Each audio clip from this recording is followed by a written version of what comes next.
sei que Deus vai fazer coisas poderosas, que vai abençoar não apenas a vida dos homens, mas também a vida das famílias. Amém? O Senhor tem ministrado ao nosso coração.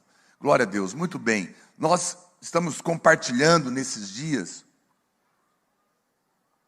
a respeito das profecias bíblicas do fim dos tempos, em que nós estamos vivendo. E hoje nós queremos falar de Mateus capítulo 24, que trata das profecias relacionadas aos judeus, à igreja e aos gentios. Esses três povos. Porque fora do livro de Apocalipse, esses dois capítulos, Mateus 24 e 25, eles trazem as mais significantes profecias para esse tempo em que nós estamos vivendo. Eu quero reafirmar isso para você. Nós, mais do que nenhuma outra geração, temos muitos sinais de que o fim se aproxima. Mas nós, que temos ouvido o Evangelho da Graça, não precisamos ficar com medo do fim dos tempos. Porque uma vez que você crê na justiça de Cristo, que você recebeu a graça de Deus, você e eu estamos esperando Cristo. Nós não estamos esperando o anticristo. Quantos dizem amém? Nós estamos esperando o arrebatamento. Por causa da graça de Deus. Nenhum homem poderia ser arrebatado, merecer ser levado ao arrebatamento. Para quem não veio domingo passado, recomendo que você ouça a palavra para você ir pegando a sequência.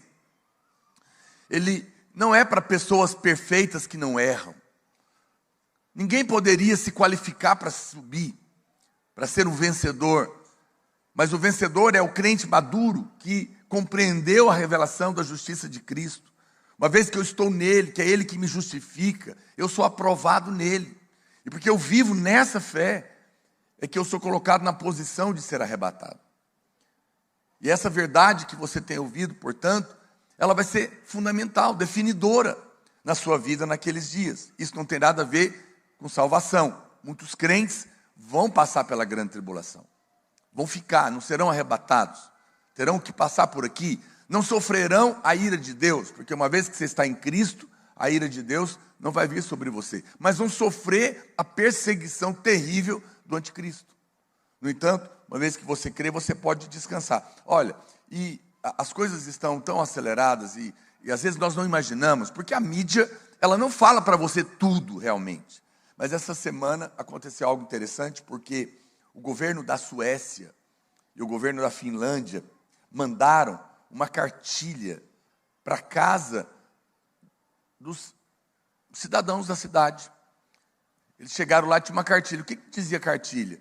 O que fazer em caso de uma guerra? Imagina, você está na sua casa e chega uma carta do governo, uma cartilha de instruções do que você deve fazer, para onde você deve ir, como você deve se proteger, caso aconteça uma guerra. Ou seja, eles sabem de coisas que nós não sabemos, que a mídia não está contando. Mas isso é um sinal de uma guerra mundial eminente, às portas, que poderia realmente ser uma coisa, mudar muita coisa no cenário mundial. Essa guerra não vai chegar aqui no Goiás. Nosso governador não vai deixar. Não, é porque é longe mesmo. Mas nós vamos sofrer, os que tiverem aqui, né? Provavelmente ainda aconteça nessa ocasião que nós estamos aqui. Vamos sofrer, às vezes, as consequências disso. Mas, com certeza, será uma coisa devastadora, terrível. E as coisas, existe já essa questão, né, da Rússia com a Ucrânia ali, foguetes que já ameaçando com foguetes que podem carregar ogivas nucleares. Então, toda essa situação de Israel com o Irã, que agora tem se tornado uma coisa muito mais aberta e franca, são pontos de guerras no mundo que são os princípios das dores, que Jesus falou, que ainda não é o fim, mas está anunciando que está muito perto. Todos esses sinais estão aí, né? Agora, lembre-se sempre que, embora ninguém sabe o dia nem a hora, Deus trata os seus filhos diferente dos que não são filhos. Claro que o Senhor sempre nos dá direções, clareza. Então, esse compartilhar dessas profecias não é para trazer medo no seu coração, mas muito pelo contrário. Se você reconhece essa verdade que você tem crido do Evangelho, e você acredita que o seu Pai é que vem te buscar, não pelo seu mérito, mas pelo mérito de Cristo, e Ele é a sua justiça, o seu coração está em paz, não com medo. Pelo contrário, os dias de dor e de sofrimento nessa terra estão contados. A Bíblia fala que vem dias onde nós seremos levados com o Senhor, onde Ele vai enxugar dos nossos olhos toda lágrima. Não haverá mais dor, não haverá mais pranto, nem morte, nem enfermidade, nem coisa alguma.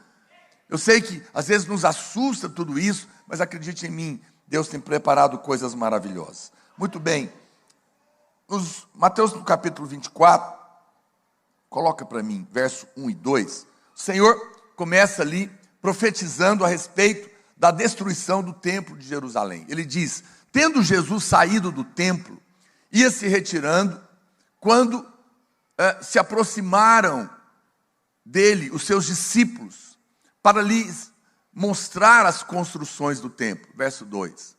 Ele, porém, lhes disse: não vedes tudo isto?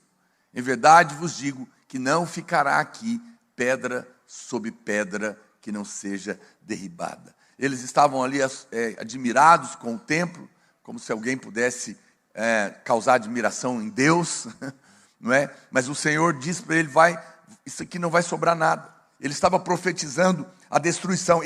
Essa destruição do templo e a sua futura restauração são duas coisas fundamentais na profecia bíblica. O templo seria destruído, mas depois ele seria restaurado. E ele terá que ser restaurado para que a profecia se cumpra. Daqui a pouco eu vou mostrar isso para você. Então, antes da gente entender, e você vai ver daqui a pouco que os discípulos, então, eles vão fazer 3 perguntas para Jesus. No momento que ele fala isso, se você continuar lendo, olha o verso 3. Na sequência: no Monte das Oliveiras, achava-se Jesus assentado, quando se aproximaram deles os discípulos. Em particular, e aí eles fazem 3 perguntas para Jesus. 3 perguntas. E lhe pediram: dize-nos quando sucederão essas coisas, que sinal haverá da sua vinda e a consumação do século. Hoje eu vou falar hoje eu vou mostrar na palavra de você a resposta de Jesus das duas primeiras perguntas. No domingo que vem, a gente vai falar da terceira, então não falte, ok? Quantos vão estar aqui? Aleluia. Veja, é um momento fundamental. Olha, estão perguntando para ele: Senhor, quando que vai ser o fim? Quais são os sinais de que realmente o fim está perto? Então, eu não estou aqui hoje para te dar opinião minha. Eu estou aqui hoje para ler com você o que Jesus respondeu a respeito do final dos tempos. E você vai concluir se nós estamos ou não em dias do fim. Pastor, por que isso é importante? Porque isso te ajuda a perceber e despertar em você, sua vida, para que você não fique apegado demais nas coisas daqui. Porque em breve tempo, nós vamos embora. Às vezes, sofremos, morremos, ficamos em depressão, desesperamos, por causa de um monte de coisa daqui. Comprar, vender, ter as coisas ou perder as coisas. E nos esquecemos que a nossa pátria é o céu. Estamos de partida. Mas quando nós olhamos todas essas verdades, o nosso coração aquece de novo. Nos lembramos que não vale a pena ficar tão preso aqui, mas podemos sim trabalhar e nos envolvermos nas coisas do reino, que são eternas, celestiais, que vão conosco, e que não vale a pena ficar sofrendo por as coisas dessa vida. Muito bem, mas antes de você entender a resposta de Jesus, vamos entender aqui o contexto desse capítulo 24. É muito importante para você compreender as respostas de Jesus. Primeiramente, ele vem sendo construído para chegar aqui nas profecias do capítulo 24. No capítulo 21, o Senhor declara que o reino seria tirado dos judeus e dado a outro povo. Lá no capítulo 21, verso 43, olha o que diz. Portanto vos digo que o reino de Deus, está falando para os judeus, vos será tirado e será entregue a um povo que lhe produza os respectivos frutos. Quem é esse povo? Que ia ser tirado do reino dos judeus e dado para eles? A igreja, nós. Deus estava dizendo para eles, vocês rejeitaram, vai ser tirado o reino de vocês e vai ser dado para um povo que vai me aceitar. É você, diga glória a Deus. No capítulo 22, o Senhor manda que eles se submetam ao poder dos gentios. Capítulo 22, verso 21, ele diz, responderam, de César então lhes disse, dai pois a César o que é de César e a Deus o que é de Deus. Eles não ouviram, eles resistem. Ele estava dizendo, nesse tempo em que vocês estão debaixo do governo romano, não resista, submeta-se. Mas eles não se submeteram e por isso depois, no ano 70,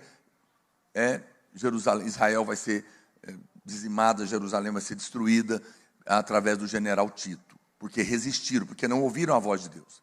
No capítulo 23, eu estou te mostrando a construção do que nós vamos chegar no 24. No capítulo 23, o Senhor repreende os fariseus e no fim ele diz uma coisa muito séria, que a casa deles ficaria deserta. Olha o que diz Mateus 23, verso 37. Jerusalém, Jerusalém, que matas os profetas e apedrejas os que te foram enviados. Quantas vezes quis eu reunir os teus filhos, como a galinha ajunta os seus pintinhos debaixo das asas, e vós não o quisestes. Próximo. Eis que a vossa casa ficará deserta. Quando que isso aconteceu? Ele estava dizendo, olha, vocês rejeitaram, essa casa que eles estão falando, não era a casa de cada judeu, era o templo. Era o templo, a vossa casa. Veja que ele não fala a minha casa, a vossa casa. Essa era a casa onde Deus habitava, não é? Era o templo de Salomão.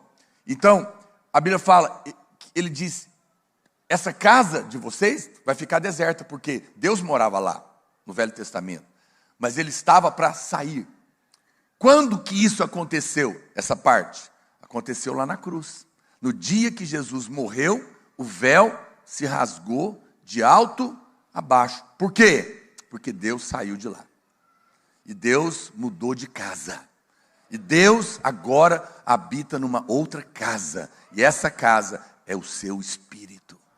Deus mora dentro de você. É por isso que a Bíblia fala que a natureza aguarda pela manifestação dos filhos de Deus. Nem você tem noção do que você é.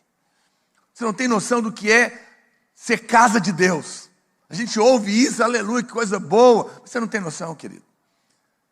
A Bíblia fala que você ainda há de manifestar o que você é. Você hoje é como só um botão de rosas. Mas vai chegar uma hora que ela vai desabrochar.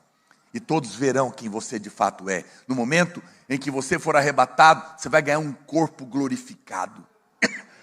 E você vai manifestar a glória de Deus, porque ela já está dentro de você. Porque naquele dia, aquela casa ficou vazia, e agora a sua vida, que é a casa de Deus, é que está cheia. Aleluia! Quantos podem dizer glória a Deus nessa noite?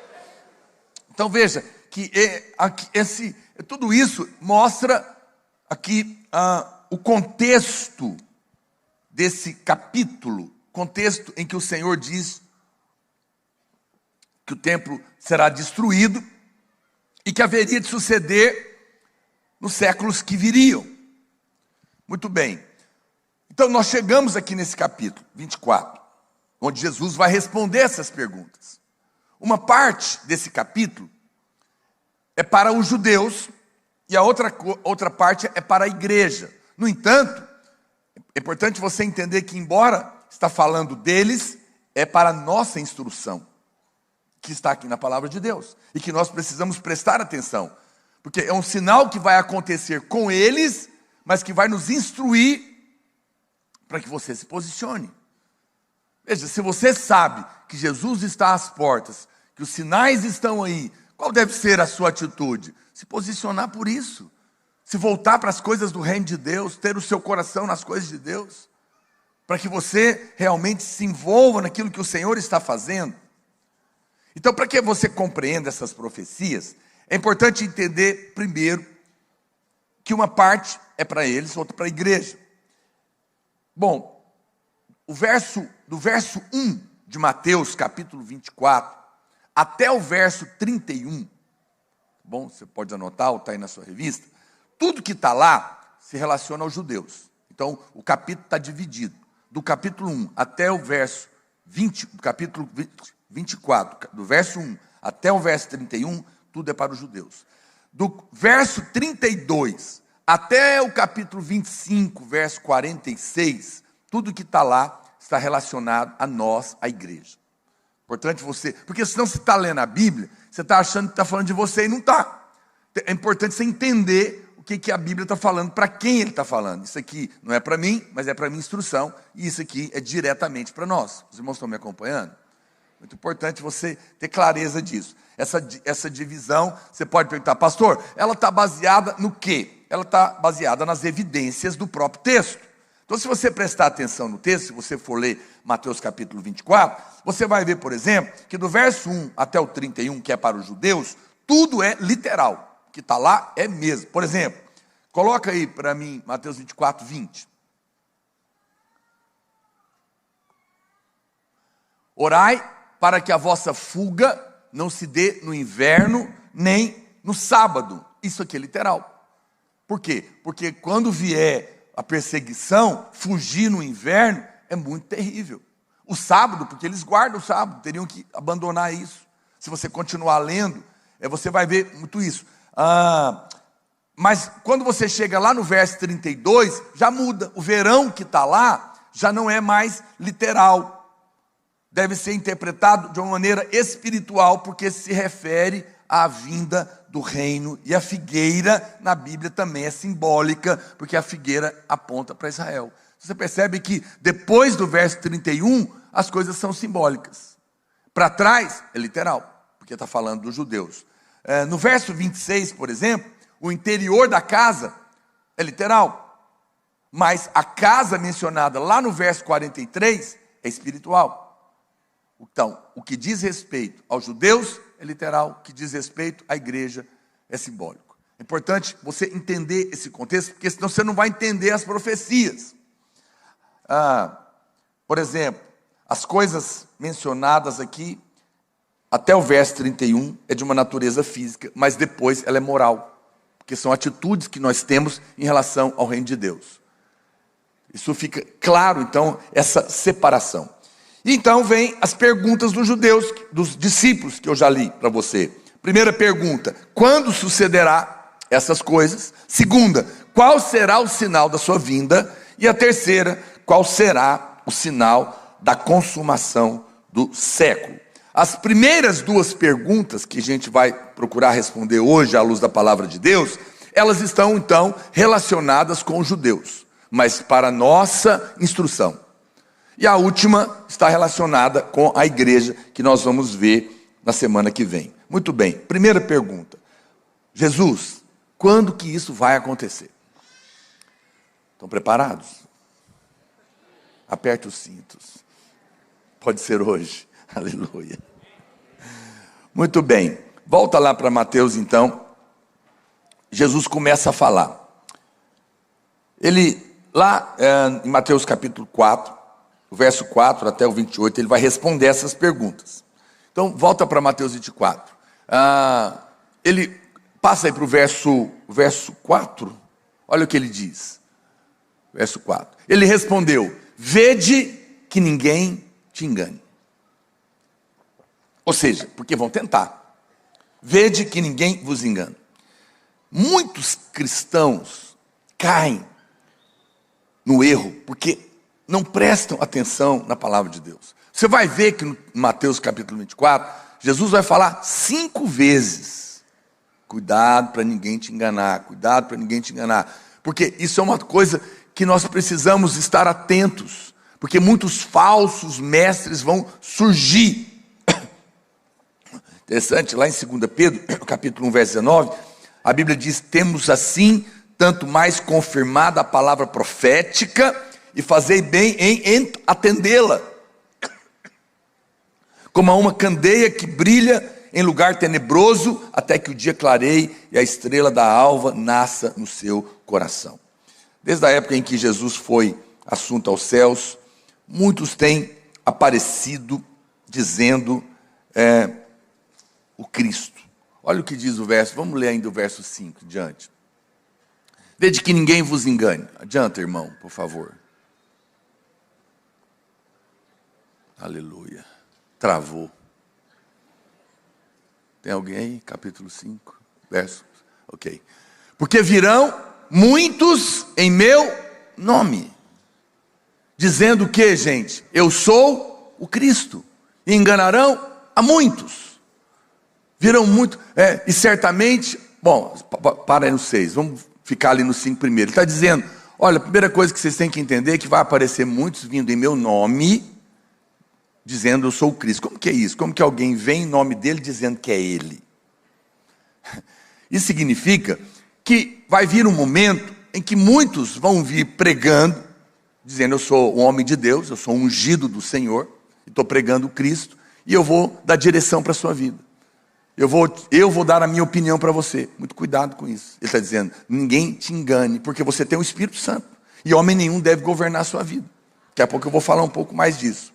Então, essa é a primeira coisa, e nós sabemos que sempre tem vindo muitos falsos cristos, desde os cômicos, né, até aqueles que realmente marcam datas e outras coisas mais. Outro dia, aquele Henrique Cristo, né, estava lá no Danilo Gentili, ele se diz um Cristo, ele é doido.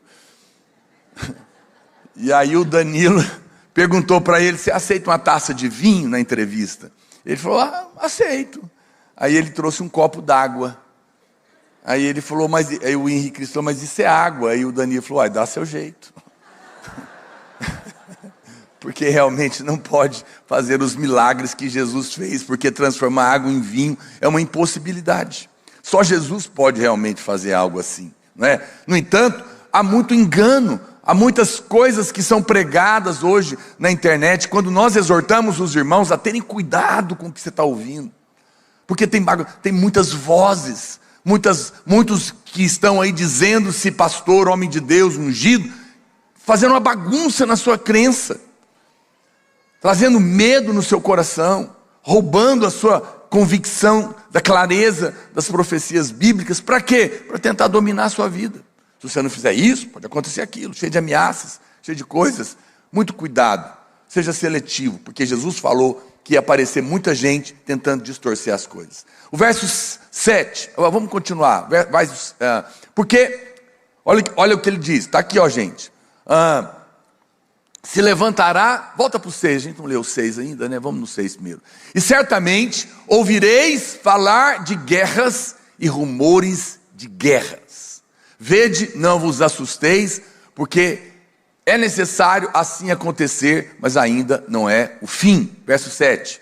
Porquanto se levantará nação contra nação, reino contra reino, e haverá fomes e terremotos em vários lugares. Verso 8. Porém, tudo isso é o princípio das dores. Princípio das dores. Princípio das dores, Jesus usou essa expressão, é quando a mulher está para dar luz. Então ela começa a ter contração.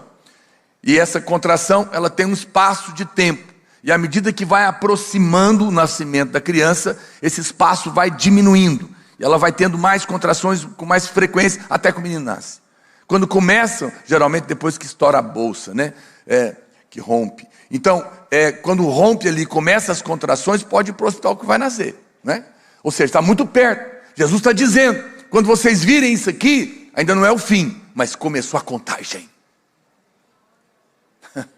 Eu pergunto, será que nós estamos vendo guerras?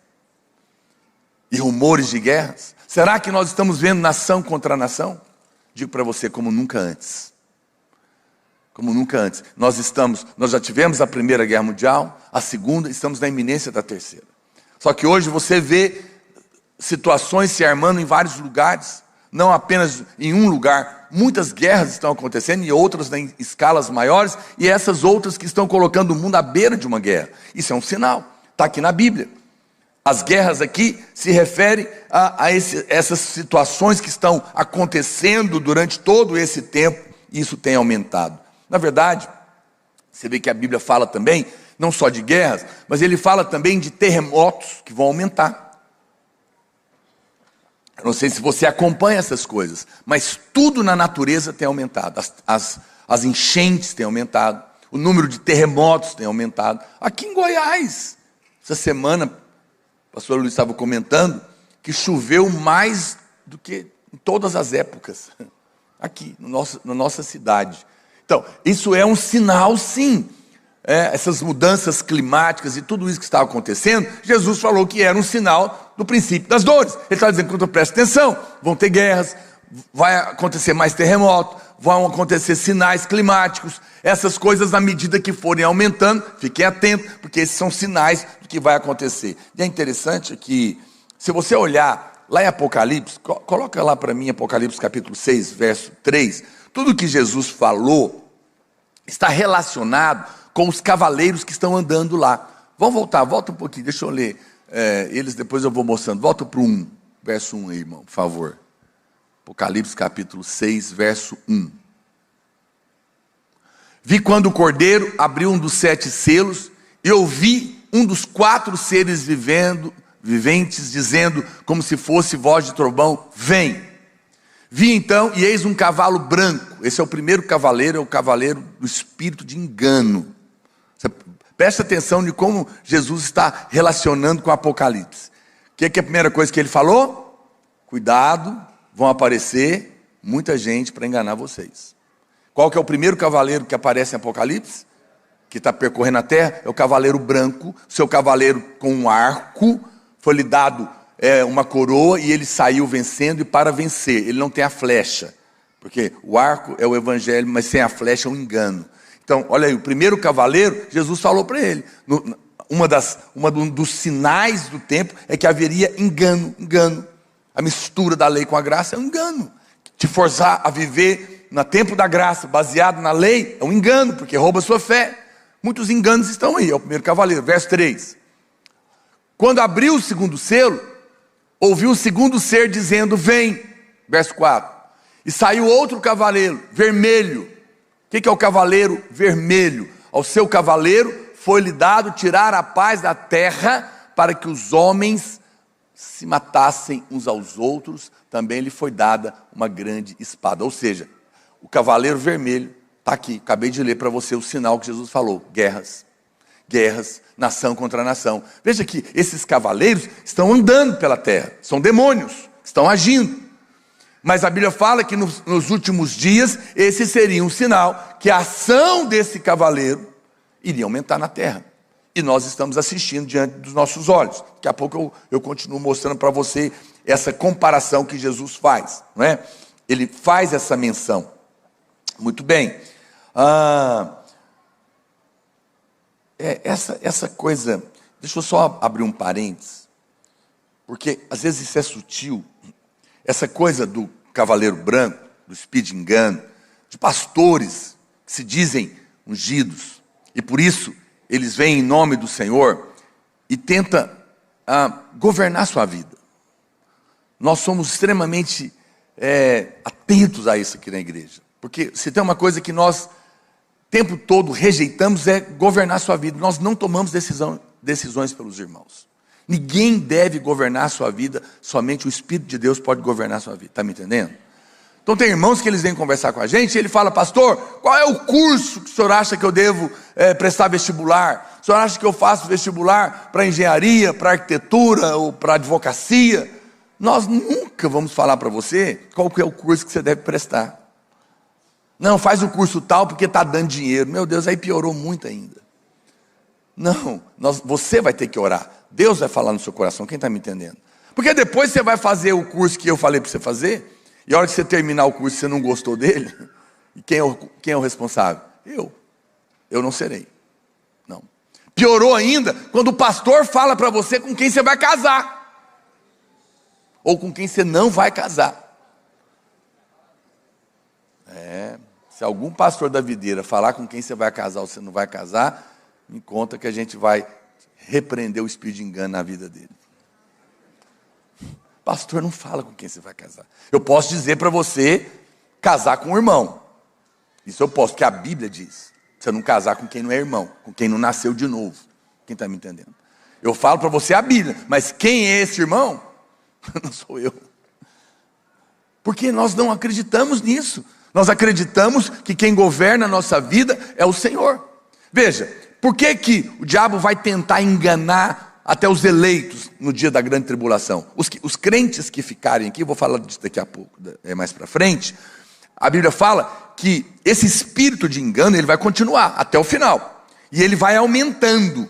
Porque o anticristo, ele vai fazer sinais tão incríveis, que vai ser muito difícil discernir o engano dele para quem estiver aqui. Os judeus e os crentes que ficaram.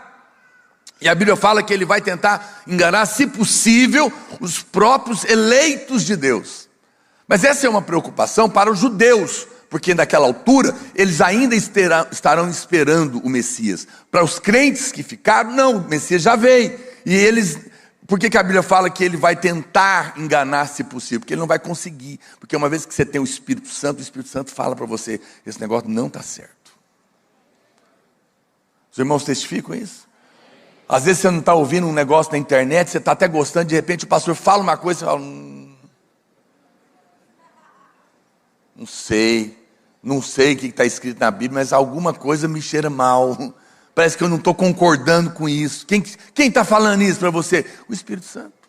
Assim como quando estamos falando do Evangelho, dentro de você algo te diz, sou eu. Chama testificar. Então, você tem o Espírito Santo. Você não precisa que ninguém governe a sua vida. Ninguém deve fazer isso. Quem está me entendendo, diga amém. O pastor contou hoje o meu testemunho aqui, e é verdade. Quando eu me converti, eu passei, já contei isso para os irmãos, um tempo muito difícil na minha vida, porque eu me casei e fiquei 3 anos desempregado, os 3 primeiros anos de casado. Então foi um teste muito difícil para mim. Deus estava ensinando a minha caminhada. E depois, Deus me abençoou e eu arrumei um emprego maravilhoso que mudou a minha vida financeira. Comprei carro, casa, prosperei demais. Uma multinacional. Fiquei 4 anos e 4 meses lá. Mas eu tinha um chamado para ser pastor. E quando o pastor a videira começou, a gente tinha 200 irmãos apenas. Essa era a videira no mundo. 200 pessoas. Ninguém sabia o que ia acontecer. E o pastor Aloysio falou para mim, você não quer vir ser pastor comigo? Largar o seu emprego e vir ser pastor aqui? Eu tenho paz para te convidar. Só que, puxa vida, agora eu estava ganhando um alto salário e a igreja não tinha dinheiro, tinha pouca gente, o salário era bem pequeno, talvez 2, 3 salários mínimos. Eu pensei, puxa, eu vou voltar a viver aquela situação tudo de novo. Não é um desemprego, mas era quase. Porque era quase nada o salário. Naquela altura era R$ 1.500. Mas eu ganhava 50 salários. E aí eu falei, puxa vida, preciso entender esse negócio melhor. E aí eu e a Marília ficávamos querendo falar com ele. Pastor, a gente quer conversar com você sobre esse negócio de ser pastor. E ele falava, eu não tenho nada para falar com vocês. Eu falei, pastor, mas você me chamou, você me convidou. Ele falou, eu só te convidei, a decisão é um problema seu. E nós ficamos no pé dele até que ele atendesse a gente lá na casa dele, só para dizer isso. Eu não tenho nada para falar. Eu tenho paz para te convidar, mas eu não vou te dizer vai ou não vai, porque isso é um problema seu e você tem que ouvir Deus. Sabe por quê? Porque depois que você for pastor, vai dar muito problema. Você vai enfrentar muita luta. E você tem que ter uma palavra de Deus, não minha, porque eu não vou poder te ajudar em nada, mas Deus vai te ajudar. E foi bom para mim sair de lá, como diz ele, não ajudou em nada. Mas claro que ajudou, me mandou para o lugar certo, e eu fui orar, jejuar, perguntar para Deus, e Deus falou comigo de uma maneira muito clara e categórica, graças a Deus que eu ouvi a voz de Deus, e pude tomar a decisão correta. Então é assim que é. Pastor, mas e se eu tomar a decisão errada? Então aí eu devo ir ouvir a voz do homem? Porque eu não ouvi e errei. Não, você volta para Deus. Quem está me entendendo? Volta para lá. Eu já vi tanto crente se lascar por conselho errado de pastor. Fora da Bíblia. Porque opinião, entende a diferença? Uma coisa é eu te dar a palavra. Eu não tenho opinião. Quando você vai aconselhar comigo, eu não tenho opinião para te dar. Eu te falo a Bíblia. E você escolhe se você quer obedecer a Bíblia ou não. Tem muitos irmãos que ele quer a minha opinião. Não dou minha opinião. Porque minha opinião não é palavra de Deus. Ela pode ter bom senso. A gente pode analisar as coisas. Mas o pastor, o líder, tem que ser assim. E é dessa maneira que você vai ser livre do espírito de engano. Avaliando as coisas no seu coração. E não deixando que ninguém tome decisões por você. Estamos combinados? Então, você escolhe se quer casar com a Marinha ou com a Joaninha. Mas eu te aconselho a orar. Muito bem. Olha o verso 6. O Senhor acrescentou. Vai lá para o verso 6. E certamente... não estamos em Apocalipse. Eu voltei lá para Mateus. Volta lá para Mateus, capítulo 24, verso 6, por favor. E certamente ouvireis falar de guerras e rumores de guerras. Não vos assusteis, que ainda não é o fim. Esse é o cavaleiro vermelho, já falei nele, né? Ok, vamos voltar para cá. Olha o verso 7, coloca na revista corrigida para mim. Verso 7, revista corrigida. Diz assim: porquanto se levantará nação contra nação e reino contra reino, e haverá fome, peste, terremoto em vários lugares. Quem que é que traz a fome, a peste, o terremoto em vários lugares? A fome, se você, não vou voltar lá para Apocalipse, para não ficar muito demorado, mas a fome, o cavalo preto, é o cavalo que tem a balança na mão. Você sabia, nós vivemos uma época no mundo, onde nunca teve tanta comida em abundância como hoje. Nós vivemos a época de maior abundância de alimento no mundo. Quem sabia disso? Mas o que você não sabe é que mesmo nessa época, hoje no mundo, mais de 1 bilhão de pessoas comem um dia, falha 2. Come um, falha 2. Olha que loucura. Não é normal. Como que pode ter tanta comida como nunca antes e ainda assim 1 bilhão de pessoas passa fome? E em tempos de guerra, porque isso é um cavaleiro, está correndo a terra, isso é um sinal. Jesus falou, quando você perceber que tem muita fome, isso é um sinal do fim. E não era para ter fome, porque tem muita comida, mas mesmo assim tem muita gente passando fome, porque é um sinal maligno que está acontecendo, do final dos tempos. E quando acontece a guerra, isso piora muito. Muito, por quê? Porque daí dispara tudo. E aí mesmo quem tem dinheiro não tem comida. Vai passar fome com dinheiro no bolso. Por isso que louve a Deus por você morar na roça. Aqui está mais fácil fazer uma horta. Sempre tem um conhecido que tem uma chacrinha aí, né? Se você não tem, ore para ter um amigo aí. Que pode ser que a gente precise ir para lá. Mas olha para cá. Isso é um sinal que está aí, e é um cavaleiro, e Jesus falou dele. A fome é essa ação do terceiro cavaleiro, o preto, que representa a fome e a escassez, e hoje a gente vê isso no mundo. É impressionante. Por último, o Senhor menciona a pestilência. Ele falou das pestes. Olha lá, ó. Haverá fome e pestes. Quem que é que traz a peste, que mata pela doença? Em Apocalipse, quem lembra? Cavalo amarelo esverdeado, que é a cor da morte. E ele mata pela peste. Irmãos, os entendidos dizem que a pandemia que nós passamos, ela foi só um teste. Então, nós não vamos esperar isso, nós cremos na proteção divina, mas existem conversas horrorosas de outras pandemias que podem estar a caminho, muito piores. E nós vimos isso acontecer. Eu não me lembro particularmente, com 56 anos, de ter passado na minha vida uma história de uma pandemia como a gente viu recentemente. Isso é um sinal. Jesus falou, é um sinal do cavaleiro amarelo. E ele falou, quando você vê pandemia acontecendo, é um sinal do princípio das dores. Eu estou te mostrando. Eu estou só te mostrando na palavra de Deus. Terremotos em vários lugares tem aumentado. Basta, você pode pesquisar, você vai encontrar. Muito bem. Vai lá para o verso 9. Ele continua respondendo. Então, vos hão de entregar para seres atormentados e matar-vos-ão. Falando para os judeus, lembra? Lembra que até o verso 31 é os judeus? Quem está comigo aqui? Ok. E sereis odiados de todas as gentes, por causa do meu nome. Passa.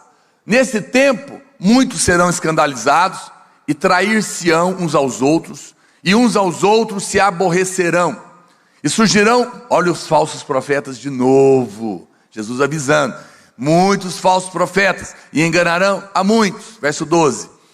E por se multiplicar a iniquidade, o amor de muitos se esfriará, mas aquele que perseverar até o fim será salvo. Ok? Vou começar aqui de trás para frente, porque isso aqui é uma confusão, que muitos crentes lêem isso, e falam, está vendo? Se não perseverar vai perder a salvação.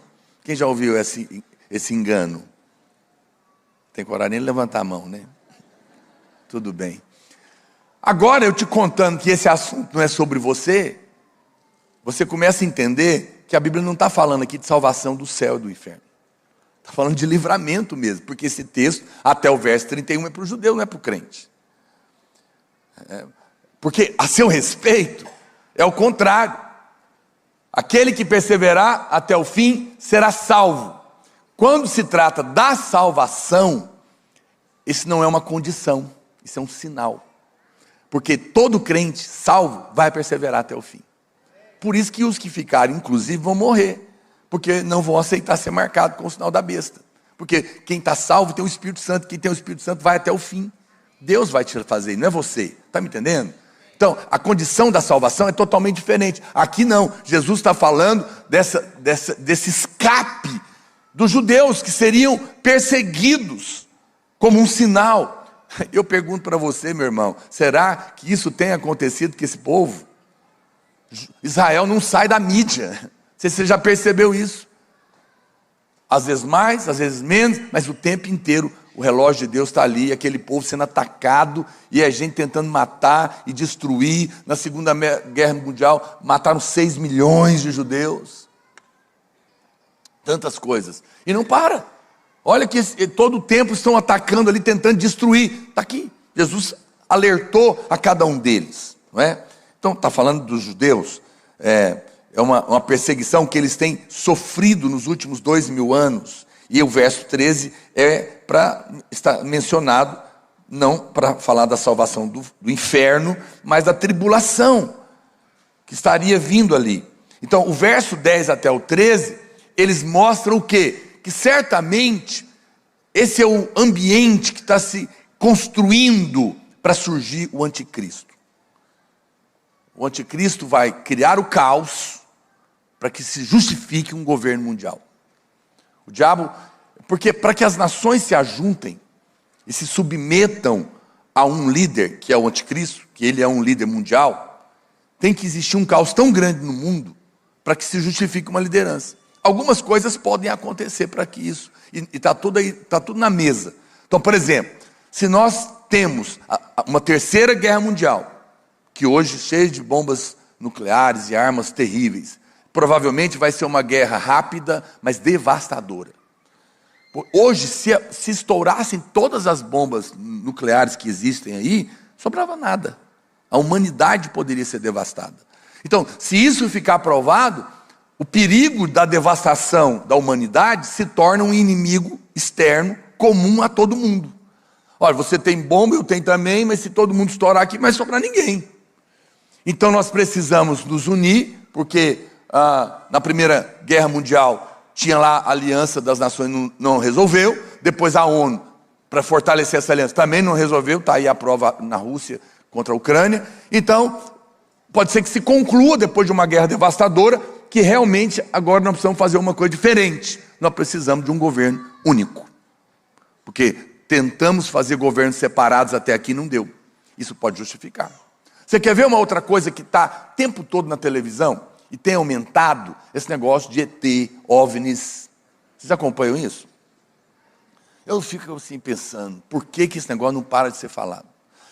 Porque tem uma outra coisa que pode desencadear um governo mundial. Você quer ver o quê? O arrebatamento. Porque se sumir os crentes, vão ter que explicar, sim ou não? Claro que vão. Como que some milhões de pessoas no momento, num piscar de olhos? Que a Bíblia vai falar. Eu penso que uma das justificativas é dizer, tem alienígenas que estão levando. A gente sempre achou que esses crentes eram loucos, né? Então ficou provado isso, né? Foram levados. E é uma maneira de justificar. E se tem extraterrestre, tem um inimigo extra em comum que se justifique um governo mundial. Você percebe que todo esse cenário que eu estou te mostrando é um cenário que pode justificar um governo, porque vai ter que acontecer. Está na Bíblia. O anticristo é esse governo, né? Muito bem. Olha, vamos lá para o verso 14. Verso 14. E esse evangelho do reino será pregado em todo o mundo, em testemunho a todas as gentes. Então virá o fim. Muito bem. Eu sei que tem pessoas que falam, pastor, como que é isso? Tem dois evangelhos? O evangelho da graça e o evangelho do reino? Não, o apóstolo Paulo, lá em Gálatas, no capítulo 1, verso 6 até o 8, ele mostra claramente que só há um evangelho. Amém? Só há um evangelho. A questão é que existe ênfases diferentes. O evangelho, quando ele fala da graça de Deus, ele tem uma ênfase na redenção, no perdão dos seus pecados, na graça de Deus, no amor de Deus, no Pai, que tem sido pregado. Nós estamos pregando o evangelho como nunca antes. Quer dizer para os irmãos que a videira acabou de passar 100 mil pessoas no encontro, no mundo todo. Só nós em Goiânia chegamos quase a 10 mil. É impressionante. Isso é um grande mover. É um grande mover. E já estamos perto de 20 mil pessoas sendo batizadas. É um negócio assustador. Isso é avivamento. Isso é o evangelho sendo pregado em todo o mundo. Porque nós estamos pregando aqui em Goiás, mas tem gente pregando no Paquistão, na Índia, no Bangladesh, no Nepal, na Europa, nos Estados Unidos, na África, no Japão. Nós temos uma igreja de tudo quanto é lugar e todo mundo está participando disso. Isso é um sinal, gente. Agora, o reino, provavelmente, quem vai pregar o evangelho do reino, porque o reino fala do governo de Cristo. É uma ênfase, é evangelho, mas ele tem uma ênfase no governo de Cristo. E provavelmente serão os 144 mil judeus que estarão na grande tribulação, que escaparão, que terão entendido isso e que vão anunciar para os outros. Esse aí não é o Cristo. Não se engane, não se ilude, ele virá para governar. Então vai haver pessoas que vão alertar aqueles judeus, porque Jesus vem para eles no final da grande tribulação, e o diabo vai tentar se passar pelo Messias, fazendo sinais, prodígios, incríveis, para tentar enganar esse povo. E então vai haver gente anunciando naquela época também.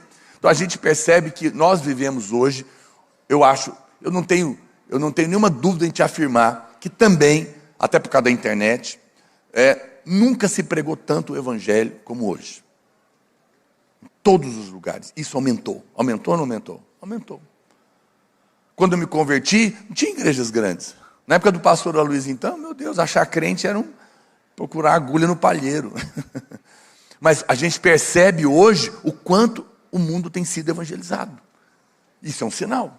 E haverá a pregação na ênfase do reino também naqueles dias. Jesus falou, fique atento, porque quando estiver acontecendo, está chegando perto do fim. Quantos dizem glória a Deus? Muito bem, nós estamos diante disso. O maior sinal da vinda do Senhor é a pregação do evangelho. Isso está acontecendo. Verso 15.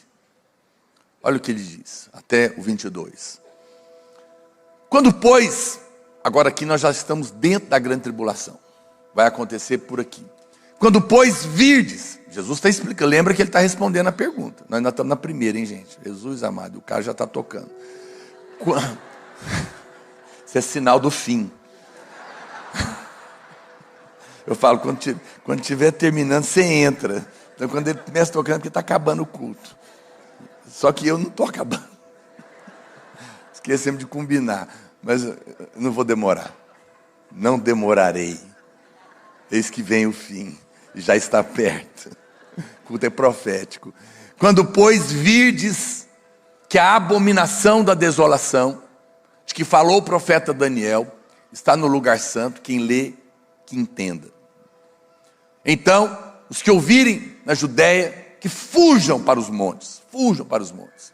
E quem estiver sobre o telhado, não desça a tirar alguma coisa da sua casa. Não vai lá buscar o Rolex. Larga isso para lá. E quem estiver no campo, não volte atrás a buscar as suas vestes. Mas ai das grávidas, das que amamentam naqueles dias. E orai para que a sua fuga não aconteça no inverno, nem no sábado. Porque haverá então grande... Volta para a versão revista e atualizada, por favor, irmão. Porque haverá então, leia lá, irmãos, grande tribulação. É daqui que vem a expressão grande tribulação. Jesus falou, quando estiver acontecendo o abominável da desolação dentro do lugar santo, como profetizou o profeta Daniel, haverá grande tribulação. Como desde o princípio do mundo até agora não tem havido e nem haverá jamais. Meu Deus. Não tivesse aqueles dias sido abreviados. Tão terríveis, que ninguém sobraria. Por causa dos escolhidos, esses dias serão abreviados. O que está acontecendo aqui? Esse é um sinal. Aqui já chegamos no momento da profecia onde Jesus está... Veja que Jesus começou a mostrar lá atrás. Ele veio mostrando o princípio das dores, sinais, e agora ele chega nesse ponto aqui que é crucial. Porque quando chega aqui, eu creio, nós não estaremos mais aqui nessa altura, e você também não, em nome de Jesus. Porque quando chegar esse momento da profecia, aqui você pode contar os dias. Serão 1260 dias, ele põe o pé lá no monte. Ele volta. Por quê? Porque Jesus está falando da profecia de Daniel. Ele está falando, olha, quando vocês virem o templo reconstruído, e o abominável da desolação lá dentro, então vai começar a grande tribulação. O anticristo, ele vai fazer esse líder mundial. Eu suponho que ele pode, aí é só uma suposição, você pode jogar fora. Ele provavelmente é um muçulmano, porque a Bíblia fala que o anticristo vai fazer um acordo de paz com Israel. Esse acordo de paz, que não sai da mídia, está na Bíblia. Não é impressionante? Não, entra governo americano, sai governo americano, todo mundo tentando fazer o Israel costurar um acordo de paz com os árabes, com os muçulmanos. Isso é um negócio que não acaba. E está lá escrito na Bíblia, que vai aparecer um líder mundial, esse cara vai conseguir fazer um acordo de paz com Israel. Esse acordo de paz vai ser por 7 anos. 7 anos. Se você vir um líder mundial fazendo um acordo de paz com Israel por 7 anos, esse é o cara. Mas eu espero que você não veja. Pode ser que ele já esteja por aí. Não assumiu ainda. A Bíblia fala que ele vai fazer um acordo. No meio desses 7 anos, então, ele vai quebrar o acordo. Nessa altura, o último elemento da profecia tem que estar construído. Qual que é o último elemento? O templo. A profecia de Daniel, que Jesus está citando, é a profecia das 70 semanas de Daniel. 70 semanas de anos. Então, quando faltava 7 anos, uma semana da profecia, Israel foi destruído pelo general Tito, no ano 70. E foi espalhado judeus para o mundo todo. Como diz o pastor Luiz, um lugar que não tem é aqui em Sancrelândia. Talvez até tenha. Tem judeu hoje no mundo todo. Agora, para que a profecia... O que a profecia diz? Vai ter o anticristo, que é um líder mundial, e ele vai oferecer, ele vai colocar uma imagem dele dentro do templo e vai exigir adoração, quebrando o acordo de paz. Então, por que a profecia parou? Porque o templo foi destruído, Israel foi destruído, a nação foi dispersa. A profecia parou. Para a profecia voltar, que é essa profecia que Jesus está falando, tem que ter o templo, para que o anticristo, esse líder mundial, maligno, que é o diabo, coloque a imagem lá dentro. Quem está me acompanhando? Mas para ter o templo, tem que ter Jerusalém, porque o templo tem um lugar, não é qualquer terreno. Tem que ter um lugar certo. Hoje, o lugar exato do templo é a mesquita de Omar, a mesquita da cúpula dourada, que está lá em Jerusalém, que ainda na mão dos muçulmanos. Por isso é que eu fico pensando, quem poderia costurar um acordo que os muçulmanos vão aceitar, tirar uma mesquita para pôr um templo? Talvez o Messias deles. Vai costurando a coisa na sua cabeça. E para que Jerusalém, que é o lugar do templo, existisse, Israel tinha que existir. Estão me acompanhando? Uma coisa depende da outra. Em 1948, 2000 anos depois, uma nação que tinha deixado de existir, volta a existir. Agora, pouco tempo atrás. Milagre. Mas ainda faltava Jerusalém. Então, em 1967, milagre acontece na Guerra dos 6 Dias. 6 dias. Isso só aconteceu 2 vezes, com Josué, que em 6 dias entrou na terra, e em 67, quando Israel vence todos os seus inimigos à volta, de uma maneira milagrosa, e vence a guerra, chamada Guerra dos 6 Dias, e ele toma Jerusalém de volta. Então agora só falta o templo. Lá em Israel tem uma coisa chamada Museu do Templo. Todos os utensílios, no tamanho real, estão guardados. Significa que se tivesse ali, imediatamente, rapidamente o templo pode ser construído e tudo está pronto para ser colocado lá dentro, para que essa profecia aconteça. E a Bíblia fala então, que no meio dos 7 anos, esse anticristo vai quebrar esse acordo, vai sacrificar um animal imundo lá dentro, vai colocar uma imagem para ser adorado, rompe o acordo, e aqui começa a grande tribulação, e ela dura exatamente 3 anos e meio, ou 1260 dias, e o que vai acontecer, a terra nunca viu, nem haverá depois. Serão dias tão horrorosos, que as pessoas vão tentar se matar, e não vão conseguir. Imagina alguém pular de um prédio de 20 andares, se arrebentar e não morrer, ficar lá gemendo. Vai ser desse jeito. Eu não vou entrar aqui nos detalhes da grande tribulação, a gente vai falar disso em outra ocasião, mas Jesus está colocando isso aqui. Então, nós sabemos que o templo precisa ser reconstruído. E esse é o dia da vingança, dia da ira de Deus. Ele virá, ele não é hoje, mas virá. Não sobre os crentes que ficarem. Os crentes sofrerão a perseguição do anticristo, mas não sofrerão a ira de Deus, porque estão em Cristo. Mas eu creio que nós subiremos antes. O anticristo vai vir com grandes sinais, vai fazer milagres, vai tentar enganar, mas o Senhor não vai permitir que aqueles irmãos lá sejam enganados. Para encerrar, deixa eu só mencionar. Ele faz essa segunda pergunta: qual será o sinal da sua vinda? Vai lá no verso 29, por favor. Verso 29. Logo em seguida a tribulação daqueles dias, naquela altura, olha o que vai acontecer. O sol vai escurecer. A lua não vai dar a sua claridade. E as estrelas cairão do firmamento. E os poderes dos céus serão abalados. Então, aparecerá no céu o sinal do Filho do Homem. Qual é esse sinal, pastor? Não sei. Mas vai ser um sinal muito claro de que Jesus é aquele que realmente está voltando. Como diz o pastor Luiz, pode ser que seja uma cruz que vai estar no céu. Todos os povos da terra se lamentarão. Vão achar ruim, porque são contra ele. E verão o Filho do Homem vindo sobre as nuvens do céu, com poder e muita glória, para assumir o reino aqui. Verso 31. E ele enviará os seus anjos com grande clangor de trombeta.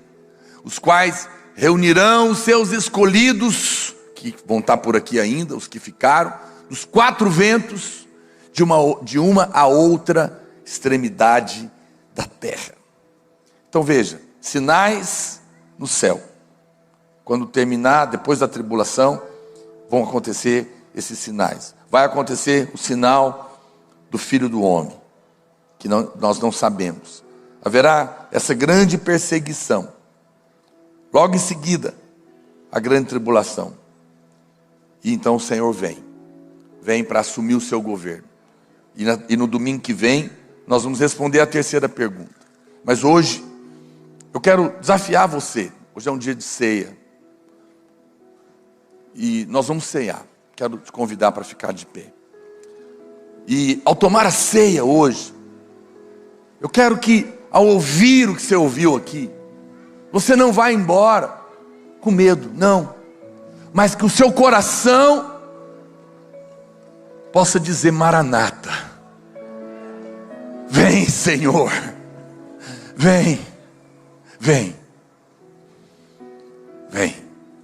Olha, irmãos, nós sabemos que tecnologicamente o mundo tem vivido dias como nunca antes.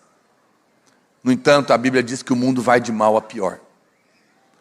Porque, espiritualmente falando, nós vivemos dias horrorosos. Essa semana, eu estive orando por uma moça de 24 anos. Não é da nossa igreja. Filha de pastor. Estava na UTI já há mais de uma semana. Morreu. Tomou veneno. Sabe por causa de quê? Por causa de jogo. Jogo. Perdeu tudo aí nesse tigrinho. Se desesperou. Quis se matar e morreu. Nós estávamos orando por ela. Minha mulher estava no encontro esse fim de semana. Ficou quase 2 horas expulsando o demônio de uma criança de 12 anos. Amor. 12 anos. 12 anos. Isso é o quê? Dias maus.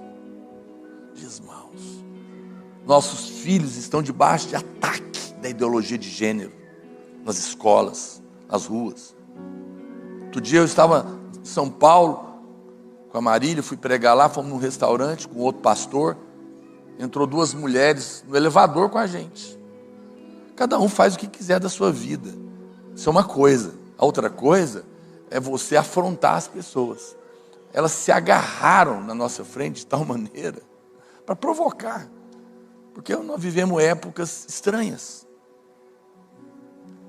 Nós vivemos dias onde pessoas na Europa se identificam com um cachorro e começam a andar com a coleira. Uma coisa que beira a loucura, se já não é. Nós vivemos essas épocas de pestes, de guerras, de rumores de guerras, de fome, de confusão, ataques.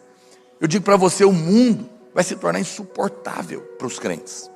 Aqui não é a nossa casa. E chega um ponto que fica tão insuportável que você vai clamar: Maranata, não aguento isso aqui mais. Vem, vem, Senhor. Você, ao comer do pão hoje, ao beber do cálice, lembra, você é o homem da aliança. Você é a mulher da aliança. Deus tem um compromisso com você. Ele não trata você como alguém que não está debaixo da aliança. Você trata os filhos do vizinho igual aos seus? Não. Você até respeita, tem carinho, mas tem coisas que a gente só faz para os filhos. Deus tem você como filho. E os filhos não serão pegos de surpresa. Você está aqui dentro, você está ouvindo a mensagem, você está preparando seu coração, você está ouvindo os sinais, você está falando: Senhor, o Senhor está vindo, e eu quero subir, eu não quero ficar, eu quero estar entre aqueles que serão levados antes que tudo isso aconteça. Eu sei que eu não mereço, mas o Senhor merece.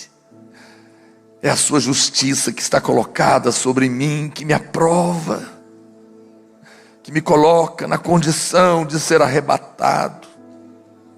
e que o meu coração hoje esteja aquecido, para que eu não me embriague com as coisas daqui. Não se mate por causa de dívida, por causa de dinheiro. Não permita que nada escravize a sua vida, meu querido. Restam poucos dias.